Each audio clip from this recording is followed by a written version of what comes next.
Oh, things I'm gonna do to you.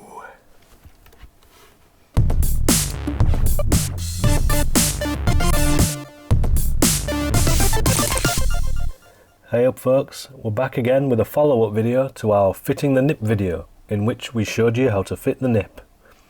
This time we're going to show you what to do if you don't trust the nip, or if you're worried about it developing a leak and dousing your van in diesel.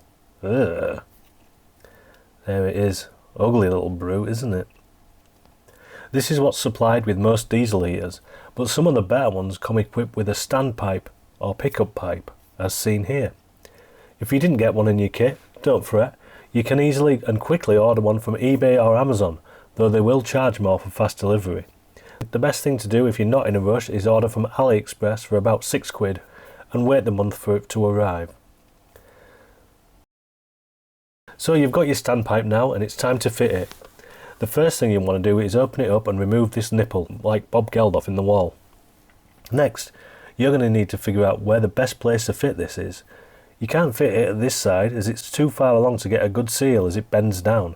Same for the other side.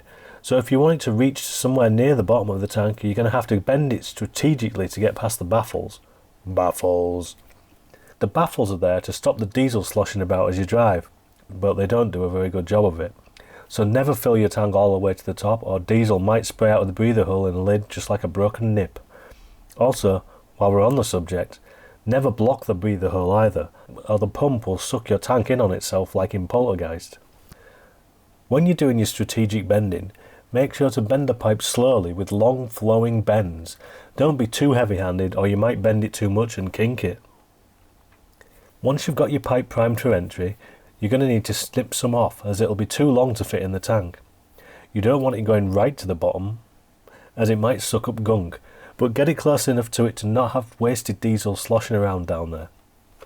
Next, we need to cut a gap in the plastic seam that runs all the way around the diameter of the tank so we can get a good seal.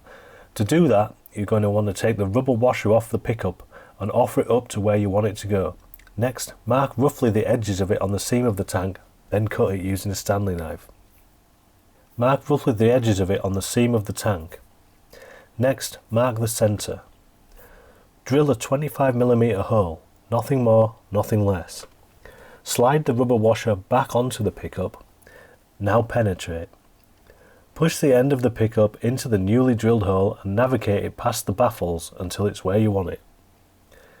Just underneath the rubber washer on the pickup there is a metal plate. You need to get that through the hole. The trick is to get one side in first at a slight angle, then it should just slide in easily. It is a bit tricky, but it isn't delicate, so push harder. Harder. Harder, I said. Once that is in, all you need to do is put the metal washer back on, this way up. Then slide the big nut back over this way up and hand tighten. Next, get a big adjustable spanner or monkey wrench and give it some more. Don't go too tight, just tighten it up a bit more for good measure. And voila, Bob's your uncle, job done. One functioning standpipe and no messy leaks. And that's about it for today. We are Van Life UK, a complete survivor's guide. If you liked, please subscribe.